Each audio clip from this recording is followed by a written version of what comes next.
시청자 여러분 안녕하세요. 경제 지식과 문화 정보를 전해드리며 여러분의 오전 시간을 책임지는 방송 유민영의 경제 돋보기, 저는 진행을 맡은 앵커 유민영입니다. 오늘 5월 4일 월요일입니다. 내일 어린이날을 앞두고 징검다리 연휴의 한 중간에 끼어있는 날이죠. 오늘 하루 일을 하셔야 하는 분들 조금 힘드시겠지만 조금만 더 힘내시길 바라겠고요. 또 반대로 생각한다면 또 오늘 주식시장이 열리기 때문에 투자의 기회가 생겼다는 점, 좋은 점도 있는 것 같습니다. 오늘 하루 좋은 점을 더 많이 생각하는 날이 되길 바라면서 유민영의 경제 돋보기 지금부터 시작하겠습니다.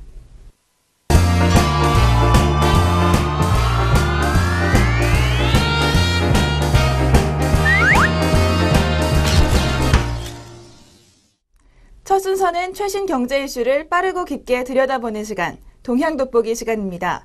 오늘 동향돋보기에서는 조금 우려스러운 소식 하나 전해드려야 할 것 같습니다. 바로 젊은 하우스푸어가 늘어날 우려가 있다는 가능성이 제기되고 있는데요. 최근 20, 30대의 주택담보대출 신청이 늘어나면서 제2의 하우스푸어 가능성이 제기되고 있습니다.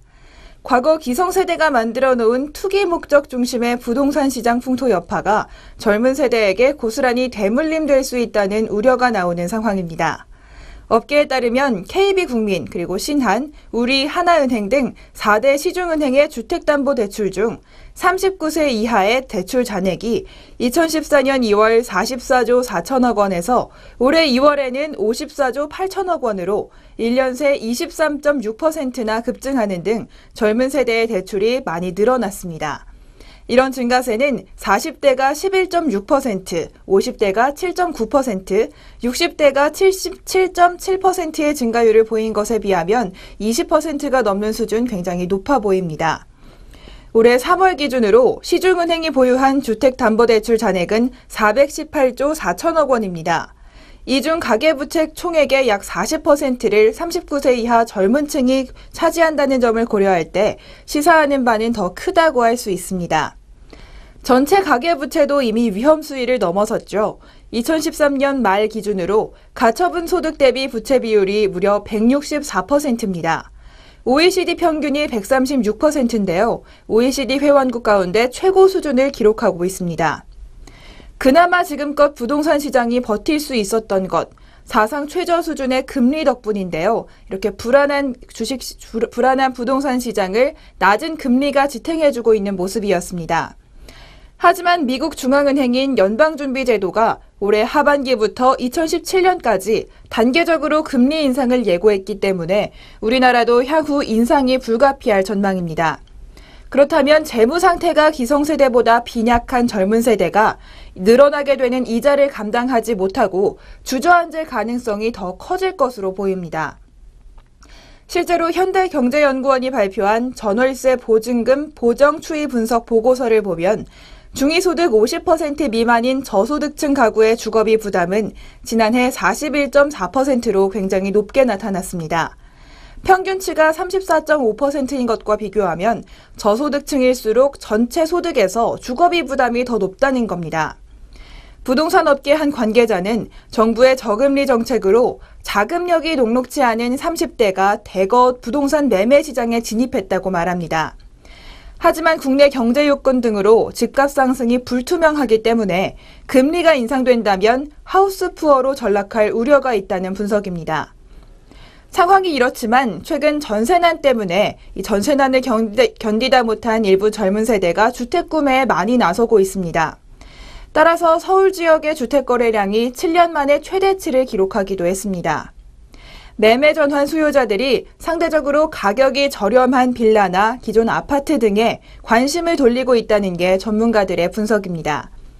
젊은 세대가 이렇게 빚을 내서라도 주택을 구매하게 한 전세난의 이면에는 또 과거 부동산 화랑기 당시 기성세대가 무리하게 빚을 내서 집을 샀다가 집값이 하락하자 이자 비용이 증가함에 따라서 전세값이 올라가는 영향도 있다고 합니다.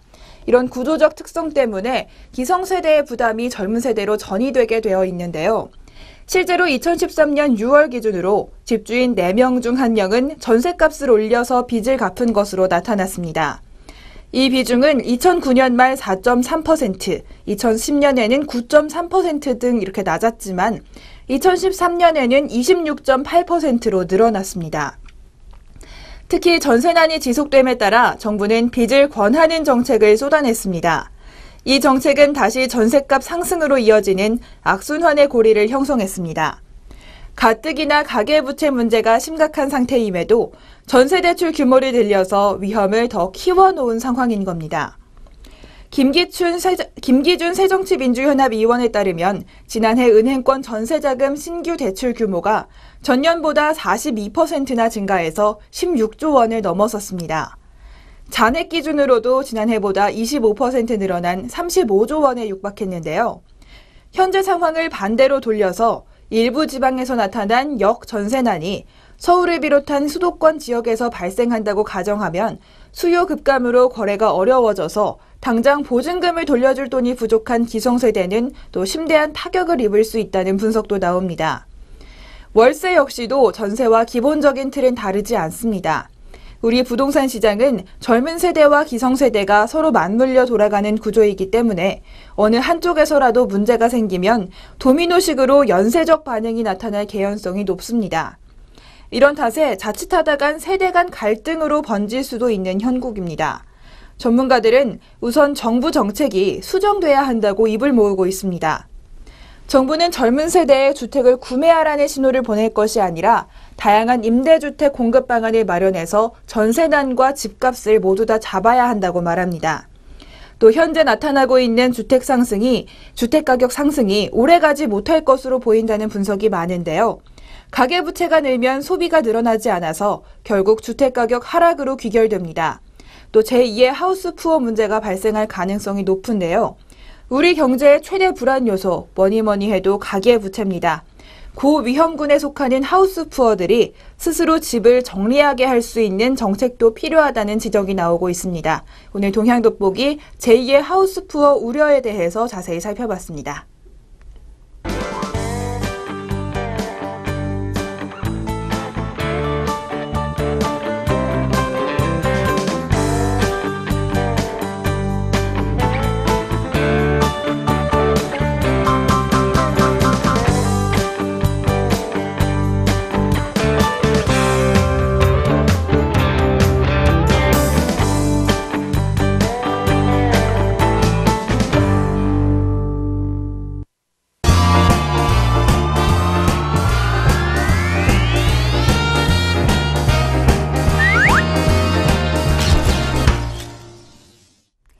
이번 순서는 아리송한 단어 확실하게 잡아가는 시간, 용어 돋보기 시간입니다.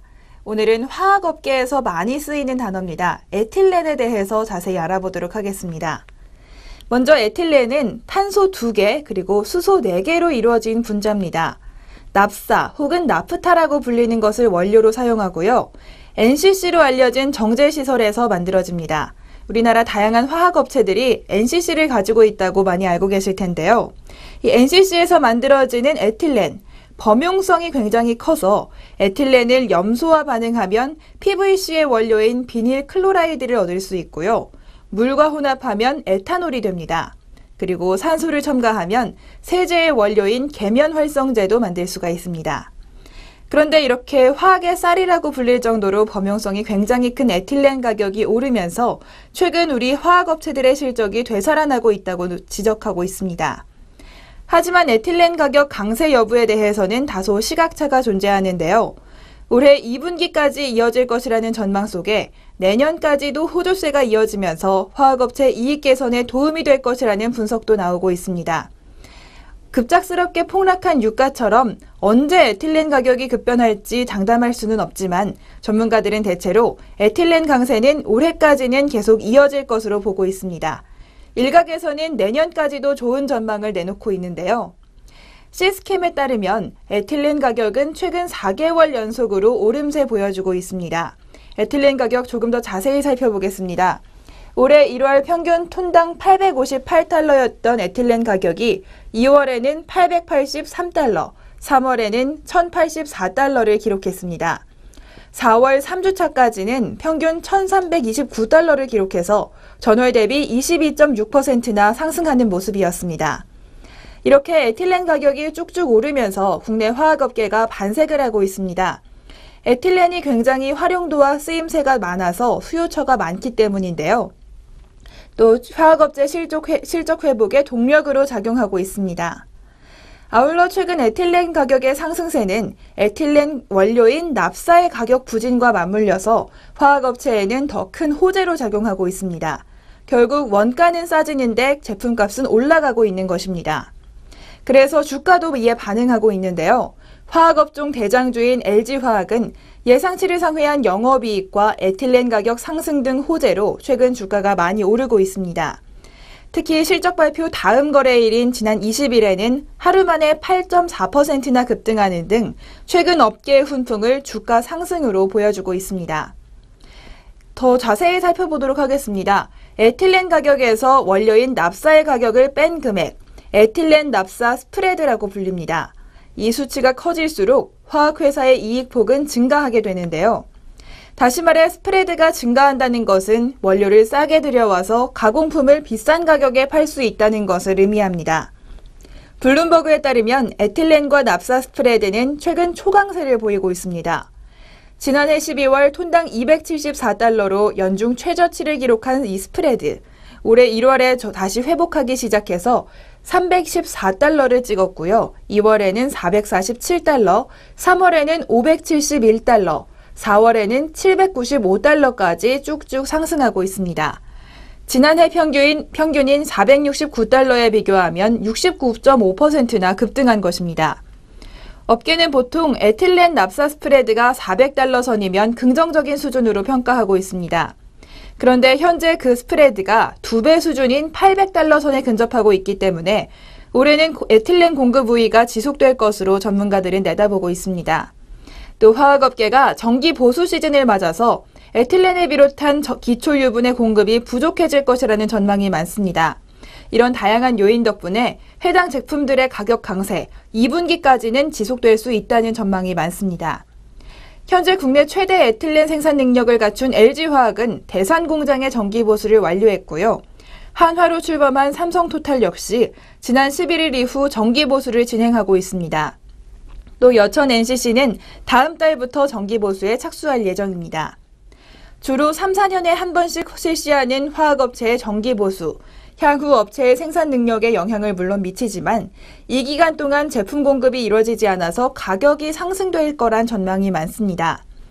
4월과 5월 사이 주요 업체의 정기 보수가 몰린 것도 최근에 에틸렌 가격 상승에 긍정적 역할을 한 것으로 풀이됩니다.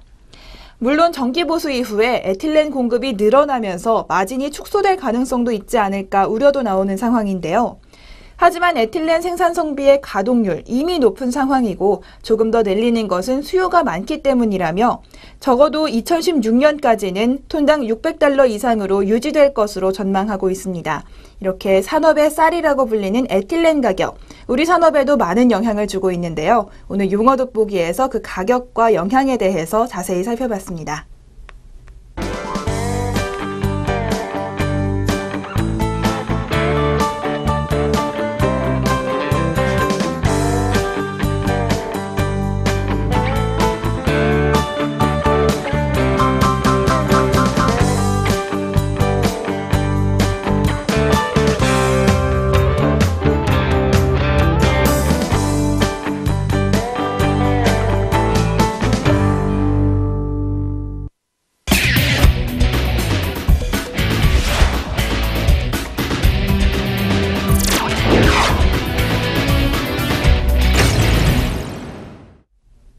경제의 문화적 재미를 더하다. 컬처 앤 이코노미 시간입니다. 오늘 월요일은 경제와 문화가 만나는 곳, 바로 광고에 대해서 살펴보는 시간입니다. 오늘은 이탈리아에서 나타나고 있는 광고와 또 그에 따른 사회적 현상에 대해서 재미있는 이야기 마련했습니다. 최근 이탈리아에서 피자 대신 피자보다 햄버거가 더 좋다는 식의 광고가 나와서 화제가 되고 있습니다. 이탈리아 음식하면 가장 먼저 떠오르는 것이 바로 피자인데요. 이탈리아 사람들은 피자에 대해서 정말 깊은 애정을 가지고 있다고 합니다. 이탈리아 사람들의 피자 사랑이 어느 정도인지를 보여주는 일, 바로 요즘 일어나고 있다고 하는데요. 바로 맥도날드가 이탈리아에 방영한 광고 때문입니다.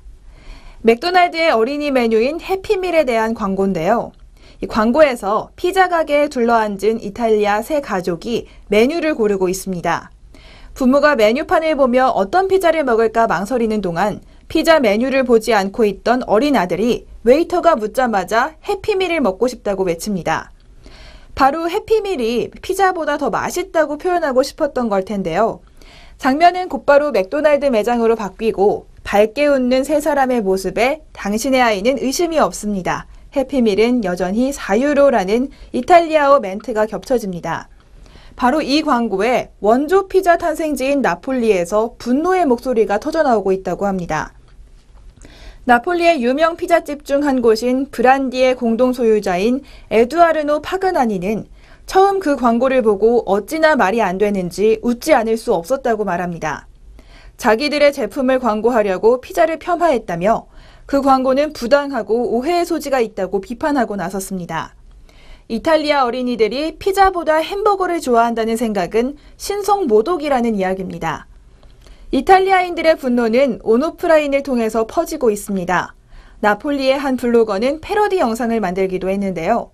맥도날드 매장에서 당혹스러운 표정으로 햄버거와 감자튀김을 쳐다보던 꼬마가 강한 나폴리 억양으로 이 역겨운 건 뭐냐며 피자를 달라고 말하는 영상입니다. 소셜미디어에서도 많은 반향이 일어났고요. 실제 소송까지 계획 중이라고 합니다.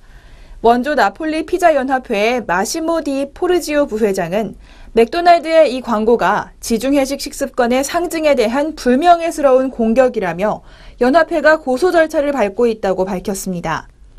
또 1935년부터 3대째 피자를 만들고 있는 지노 소르벨로는 어린이 고객을 위해 사이즈를 줄인 해피 피자를 내놔서 해피밀에 정면 대결하겠다는 포석을 밝혔습니다.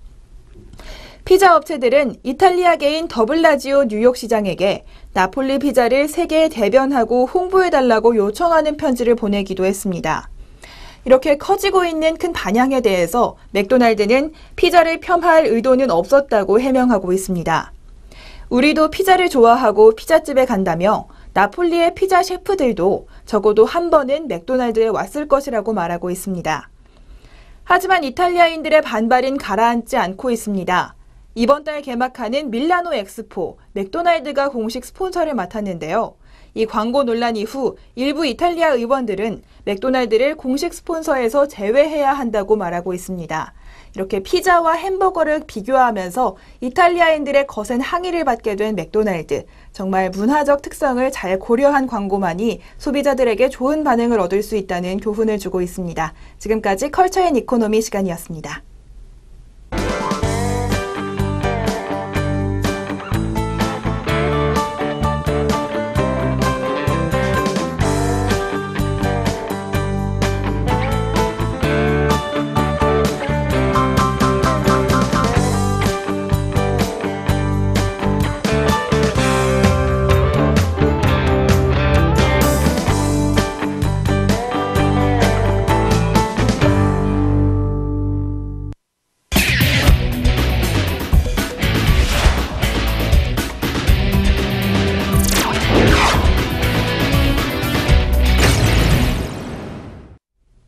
경제 돋보기. 이번 순서는 주목할 만한 주식 한 종목씩 소개해드리는 주식 한마디 시간입니다.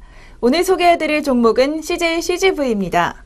이미 CJCGV, 국내 기업이라고만 하기에는 어렵습니다. 중국의 영화관을 43개나 상영하고 있기 때문입니다. 2014년 기준으로 중국 법인의 시장 점유율, 중국 전체에서 약 2%를 차지하고 있습니다. 점점 더 늘어나서 올해부터는 연결 실적에 중국 법인의 실적이 본격적으로 반영될 전망입니다.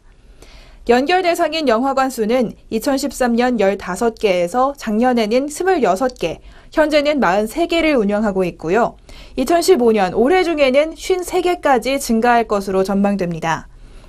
중국의 큰 경쟁사인 완다 시네마의 1분기 매출액과 순이익이 전년 대비 38%, 59% 증가하는 등 중국의 영화 시장은 계속해서 성장을 거듭하고 있습니다. 1분기 말 기준으로 완다 시네마의 영화관 수는 185개입니다.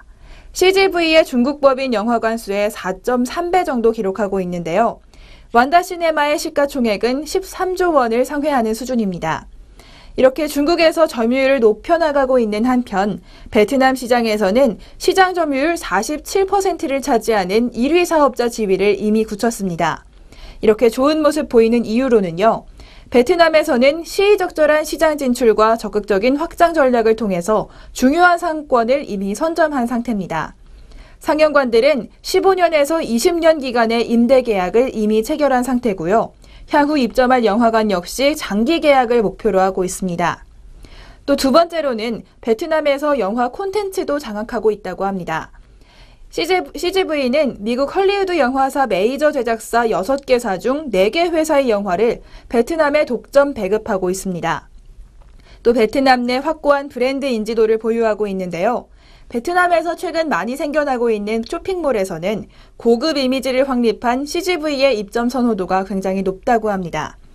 이런 상황에서 2015년 CGV의 굉장히 중요한 해가 될 것 같습니다.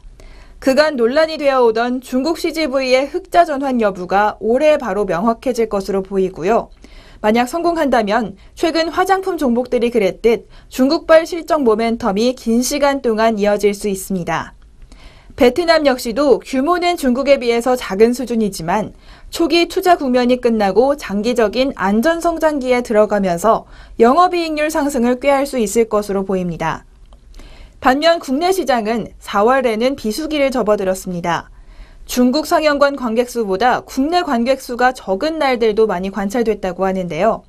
이런 상황에서 우리나라 영화 시장 정체기에 접어들었다고 볼 수도 있을 것 같습니다.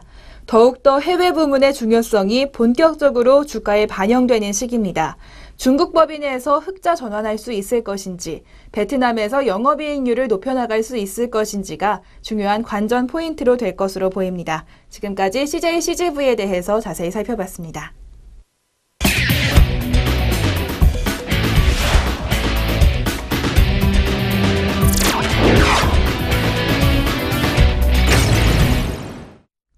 경제적으로 사느라 지친 삶 가운데 쉼표가 되는 시간, 3분 문학 충전 시간입니다. 오늘은 수필을 한 편 준비했습니다. 피천득의 수필 5월인데요. 유독 5월을 노래한 시와 노래들 그리고 문학 작품들이 참 많습니다. 바로 5월이 우리에게 다양한 감정을 주는 계절이기 때문이지 않을까 싶은데요. 오늘 소개해드릴 수필에서도 5월을 살아가며 느끼는 다양한 감정들을 보여주고 있습니다. 피천득의 수필 5월 함께 들어보시죠.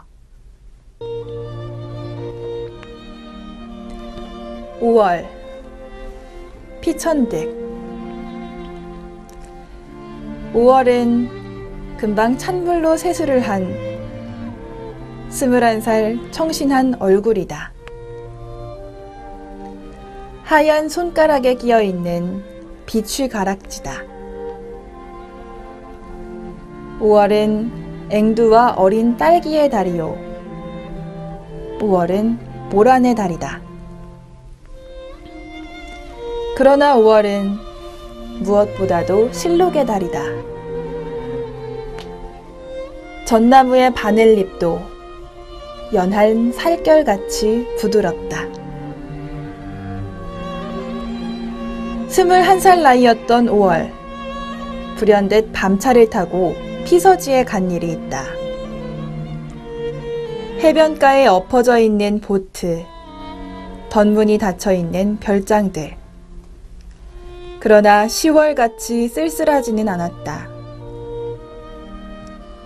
가까이 보이는 섬들이 생생한 색이었다. 등료 애정 통고, 얻었도다 애정의 고통을. 신료 애정 통고, 버렸도다 애정의 고통을.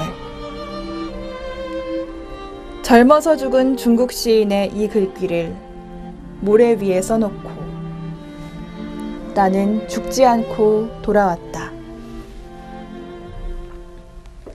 실록을 바라다 보면 내가 살아있다는 사실이 참으로 즐겁다. 내 나이를 세어 무엇하리. 나는 5월 속에 있다. 연한 녹색은 나날이 번져가고 있다. 어느덧 짙어지고 말 것이다. 머문 듯 가는 것이 세월인 것을. 6월이 되면 원숙한 여인같이 녹음이 우거지리라. 그리고 태양은 정열을 퍼붓기 시작할 것이다. 밝고 맑고 순결한 5월은 지금 가고 있다. 오늘 조금 긴 수필을 소개해드렸는데요. 저는 유독 내 나이를 세어 무엇하리, 나는 5월 속에 있다라는 구절이 마음에 다가옵니다. 5월이 되고 6월이 되며 세상의 변화와 함께 살아나갈 뿐 내 나이나 욕심에 휘둘릴 필요가 없다는 뜻인 것 같은데요. 우리를 힘들게 하는 마음들은 모두 있고 밝고 맑고 순결한 5월 꼭 즐기시기 바랍니다.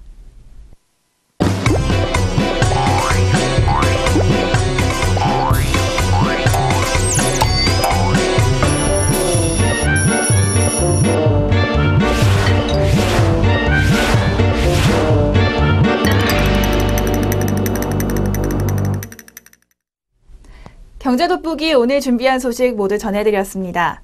오늘 이렇게 징검다리 연휴의 중간에 끼어있는 날인데요. 경제생활도 투자생활도 조금 헷갈릴 수 있는 시기인 것 같습니다. 계속해서 저희 SS증권방송과 함께 하시면서 성공적인 경제생활, 성공적인 투자생활 이어가시기 바랍니다. 저는 내일 다시 찾아뵙겠습니다. 시청해주신 여러분 고맙습니다.